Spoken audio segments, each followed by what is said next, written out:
Hello friends, welcome to Pebbles. நான் இன்னைக்கு செய்ய போறது வாழைப்பழ போண்டா. இது வந்து ரொம்ப ஈஸியா பண்ணலாம். அதாவது மைதா மாவு, தேங்காய், சர்க்கரை. இது கூட வந்து நம்ம ஏலக்காயும், ஒரு சிட்டிகை உப்பு, ஆப்ப சோடா. இத ஆட் பண்ணி நம்ம செய்ய போறோம். வாங்க எப்படி செய்யறதுன்னு பார்க்கலாம். தேவையான பொருட்கள் மைதா 1 கப் எடுத்துக்கலாம். 1/4 கப் தேங்காய், அதாவது துருவன தேங்காய், 1/2 கப் சுகர் எடுத்துக்கலாம். இதுக்கு வந்து 2 வாழைப்பழம், ஒரு சிட்டிகை உப்பு, ஒரு சிட்டிகை ஆப்ப சோடா, ஏலக்காய் 4, அதாவது சீட் மட்டும் எடுத்து வச்சிருக்கேன்.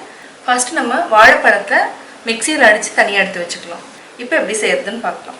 நம்ம வாழைப்பழத்தை வந்து சின்னதாக கட் பண்ணிட்டோம். இது கூட சுகர் ஆட் பண்ணிக்கலாம், ஏலக்காய் இதையும் வந்து நம்ம மிக்ஸியில் அடிச்சுக்கலாம். நம்ம மிக்ஸியில் அடிச்சிட்டோம். இப்போ வந்து மிக்ஸ் பண்ணிக்கலாம். மைதா, தேங்காய், ஆப்ப சோடா எல்லாத்துக்கூடையும் நம்ம மிக்ஸ் பண்ணிக்கலாம். அதாவது கரெக்டான பதத்துக்கு நம்ம கரைச்சிக்கணும்.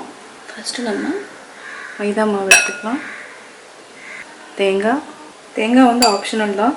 தேங்காய் போட்டோன்னா அது டேஸ்ட் வந்து நல்லாயிருக்கும். எப்போவுமே ஸ்வீட் செய்கிறப்ப நம்ம கொஞ்சமாக உப்பு ஆட் பண்ணிட்டோம்னா சுவை வந்து கூடுதலாக இருக்கும். அதுக்காக நான் வந்து ஒரு பிஞ்ச் அளவுக்கு உப்பும் ஆப்ப சோடாவும் ஆட் பண்ணுறேன். இப்போ நம்ம அரைச்சி வச்சுருக்கிறதையும் ஆட் பண்ணிக்கலாம். தண்ணி வந்து நம்ம செக் பண்ணிவிட்டு ஊற்றிக்கலாம். நல்லா மிக்ஸ் பண்ணி விடுங்க. இப்போ கொஞ்சமாக நம்ம தண்ணி ஆட் பண்ணிக்கலாம். இதையும் நல்லா மிக்ஸ் பண்ணிவிட்டு அந்த பதம் கரெக்டாக வர அளவுக்கு நம்ம கரைச்சிக்கலாம். கொஞ்சமாக நம்ம தண்ணி விட்டுக்கலாம். கட்டி இல்லாமல் நல்லா கரைச்சிக்கலாம்.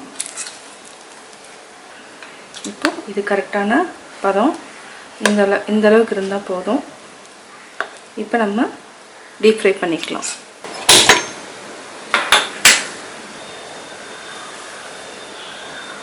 இந்த மாதிரி ஒரு புளிக்கரண்டி எடுத்துக்கோங்க, கரெக்டாக இருக்கும்.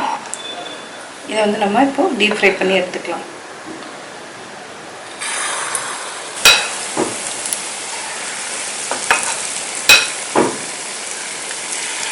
குழிக்கரண்டி எடுத்துட்டிங்கன்னா உங்களுக்கு ஈஸியாக இருக்கும். அதாவது கையில் போடணும்னு அவசியம் இல்லை. இப்போ நம்ம டீப் ஃப்ரை பண்ணி எடுத்துக்கலாம்.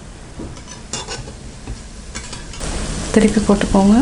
எல்லாமே ஒட்டி தான் வரும். நம்ம பிரித்து விட்டுக்கணும். இந்த மாதிரி பிரித்து விட்டுக்கிட்டிங்கன்னா ஈஸியாக இருக்கும். இது நல்லா பொன்னிறமாக வர வரைக்கும் வச்சுக்கலாம்.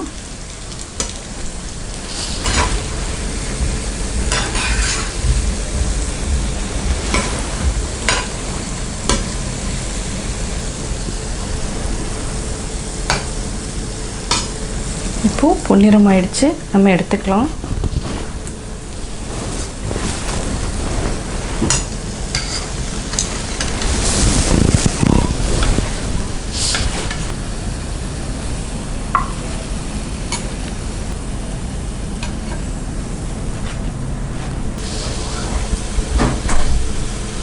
சுவையான வாழைப்பழ போண்டா ரெடி.